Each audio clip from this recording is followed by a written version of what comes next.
Magandang araw mga ka-troopers. Welcome to our channel. Gusto niyo bang magbenta ng coins sa amin? Kami po ang RR Coin Troopers whose sole business activity is purchasing and selling of numismatic items. Sa video, nakalagay kung anong uri ng coins ang kailangan, kung ilang piraso ang kailangan. Nakalagay din kung magkano ang kaukulang halaga nito. Hindi nangangahulugan na lahat ng may hawak ng ganong coins ay bibilhin namin. Bawat coins na binibili at hinahanap din po namin ay may kaukulang codes para hindi po magkalituhan at mas papadali ang proseso. At binabanggit namin ang bawat codes ng coins na completed na. Meron kayong coins na agaya ng nabanggit, i-post sa RR Coin Troopers/coins upang masuri ito. Sa mga video at picture na inyong pinopost, kami po ay pipili kung anong coin ang pasado sa aming pamantayan o kriteriya, at yun po ang aming bibilin. Ang deal o transaksyon ay mangyayari kapag may napili ng coins.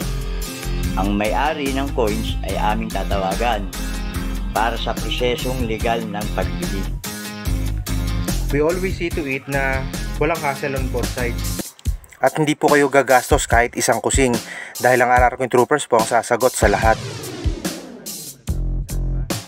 And for the record, ang ipaprioritize po namin ay ang mga sumusunod sa proseso para po maging fair naman sa kanila. Maraming salamat po.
Mga ka-troopers, please don't forget to like, subscribe, and hit the bell button para updated kayo sa mga coins na kailangan pa namin. para sa aragdagang kaalaman tungkol sa pagbili at pagbenta ng inyong mga coins. Thanks for watching. Until then, God bless!